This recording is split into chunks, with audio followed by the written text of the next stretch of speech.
گھڑی بنانے والے کو کیسے معلوم ہوا کہ کیا ٹائم ہے؟ میچ اٹ انفارمیٹری کے اس ویڈیو میں ہمارے ساتھ رہیے گا۔ 31 دسمبر 2016 کو عالمی گھڑی 1 سیکنڈ آگے چلی گئی اور یہ 1 سیکنڈ رات کے 12 بجے کے بعد ہوئی۔ شاید آپ کہیں گے کہ یہ 1 سیکنڈ تو کوئی خاص بات نہیں ہے، لیکن آپ کو معلوم ہونا چاہیے کہ یہ بہت سی چیزوں کو متاثر کرتا ہے، بشمول اسٹاک مارکیٹ، سیٹلائٹ ٹریفک، جی پی ایس اور ہر کوئی وہ اہم چیز جس کے لیے درست وقت درکار ہو، کسی طرح تھوڑا سا گڑبڑ ہو جاتا ہے۔ لیکن کوئی چارہ نہیں، یہ تبدیلیاں ہونی ہی چاہیے۔ تقریباً ہر 2 سال سے 5 سال میں یہ تبدیلیاں ایک بار ہونی چاہیے۔ زمین کی گردش اپنے اور سورج کے گرد اسی 1 سیکنڈ کے آگے جانے سے زیادہ درست اور دقیق ہو جاتا ہے۔ آپ سبھی دوستوں سے گزارش کی جاتی ہے کہ ہمارے چینل میچ اٹ انفارمیٹری کو سبسکرائب کر کے بیل آئیکن کو دبانا نہ بھولیے تاکہ ہمیں اگلی ویڈیو بنانے کی دلچسپی ملے۔ اب چلتے ہیں گھڑی کی ہسٹری کی طرف۔ انسانوں نے ہر طرح کی گھڑیاں بنائی ہے، خود سورج سے لے کر جس کی طلوع اور غروب ہمیں وقت کو بتاتا ہے، لکڑی تک جو زمین میں لگائے جاتے اور ان کے سائے کو دیکھتے تھے۔ پتھر، پانی، لکڑی یا ہر وہ کوئی چیز جس سے وقت کا محاسبہ کیا جا سکے۔ انسانوں کی پہلی گھڑی جو ایجاد اور رجسٹرڈ ہوا وہی لکڑیاں تھے جو زمین میں لگا دیتے، اور یہ مصریوں کا ایجاد کیا ہوا تھا۔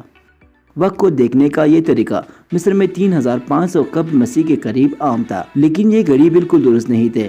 ان میں پہلا، اگر بادل ہوتے تو گھڑی چٹتی۔ دوسرا، جیسے جیسے موسم بدلتا ہے اسی طرح آسمان میں سورج کی پوزیشن بھی بدل جاتی ہے اور ہم کبھی بھی صحیح وقت کا حساب نہیں لگا سکتے۔ اور آپ اس لکڑی کو دیکھ سکتے ہیں جسے دھوپ میں رکھ دیتے، اور دنیا کے مختلف حصوں میں گھڑی کی پیمائش اسی سے کی جاتی تھی۔ یقیناً ہمیں یہ جاننے کی ضرورت ہے کہ پرانے زمانے میں گھڑیوں کی اتنی اہمیت نہیں تھی اور آج کی طرح اتنا کارآمد نہیں تھا۔ سورج نکلتا تھا، سب اپنے کام میں شروع ہوتے، اور جب غروب ہوتے تھے تو سب اپنے گھر جاتے اور سو جاتے تھے۔ وقت آج کی طرح معنی نہیں رکھتا تھا۔ مثال کے طور پر آپ کو دوپہر کے 3 بجے ملوں گا، عام طور پر صبح اور رات کا معیار تھا۔ مثلاً ملنے کے وعدے کرتے تھے، صبح سویرے، دوپہر کو اور شام کے وقت۔ یہ اس زمانے کا گھڑی ہوا کرتا تھا۔ آپ پوچھ سکتے ہیں کہ قطب شمال کے لوگوں نے گھڑی کا حساب کیسے لگاتے تھے، یا وہی اسکینڈینیوین کہہ سکتے ہیں کہ انہوں نے گھڑی کا حساب بالکل نہیں لگاتے تھے، کیونکہ وہ لوگ ابھی تک مہذب نہیں ہوئے تھے۔ یہ تھے گھڑی، لیکن انسانوں نے ٹائمر بھی بنائے جس سے یہ دیکھے کہ 1 گھنٹہ بعد کب ہے۔ چینیوں نے سب سے پہلے ٹائمر بنائے، ایسے ٹائمر جو پانی سے کام کرتے تھے۔ یہ پرانی گھڑی اس طرح کام کرتی تھی، جو اوپر سے پانی نیچے کے برتن میں گرتا ہے اور آخرکار اس بالٹی میں گرتا ہے۔ اس بالٹی کی درجہ بندی کی گئی تھی، اور جب پانی ایک خاص حد تک اوپر آتا تھا اور ایک خاص درجے تک پہنچ جاتے تھے تو کہتے تھے مثال کے طور پر 1 گھنٹہ گزر گیا۔ دوسرے ٹائمر بھی تھے جو موم بتیوں سے کام کرتے تھے۔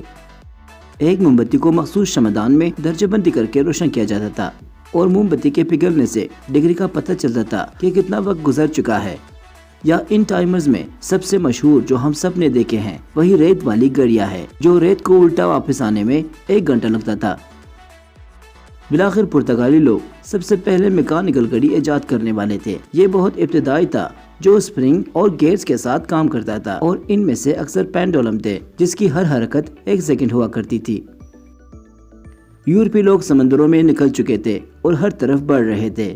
ایک چیز جو ان کے لیے بہت اہم اور انہیں ہمیشہ ایک مسئلہ رہتا تھا وہ وقت کا صحیح حساب لگانا تھا، کیونکہ کشتی پر پینڈولم گھڑیاں کام نہیں کرتی تھی۔ سورج والے گھڑیاں بھی وقت کا صحیح حساب لگانے میں ناکام رہتے تھے، کیونکہ کشتی ہر منٹ کسی ایک سمت میں ہوتا تھا۔ لیکن سب کچھ کرنے کے باوجود وہ لوگ ایک گھڑی نہ بنا سکے جو کشتی پر وقت کا صحیح محاسبہ کر سکے۔ یہاں تک کہ برطانوی لوگ دنیا کے سمندروں میں نکل چکے اور دیکھا کہ اگر وقت کا صحیح حساب نہ لگا سکے تو وہ سمندروں کو پرتگال اور اسپین کے مقابلے ہار جائیں گے۔ اسی لیے برطانوی حکومت نے اعلان کیا 20,000 پاؤنڈ انعام دے گا جس نے کشتی پر صحیح کام کرنے والا گھڑی بنائے گا۔ سبھی لوگ جو اس فیلڈ میں تھے اپنا کام شروع کرتا ہے ایک گھڑی بنانے کے لیے۔ جانتے ہیں کیوں؟ کیونکہ اس زمانے میں 20,000 پاؤنڈ بہت سارا پیسے ہوا کرتا تھا۔ اگر آج کے زمانے میں ان پیسوں کا محاسبہ کیا جائے تو تقریباً 2,06,00,000 پاؤنڈ ہوتا ہے۔ بہت سے لوگوں نے مختلف قسم کے گھڑی بنائے، لیکن جو جیتا، جس کا ڈیزائن قبول ہوا، جان ہیریسن تھا۔ اس آدمی نے اصل میں ایک جیب میں رکھنے والی گھڑی بنایا تھا۔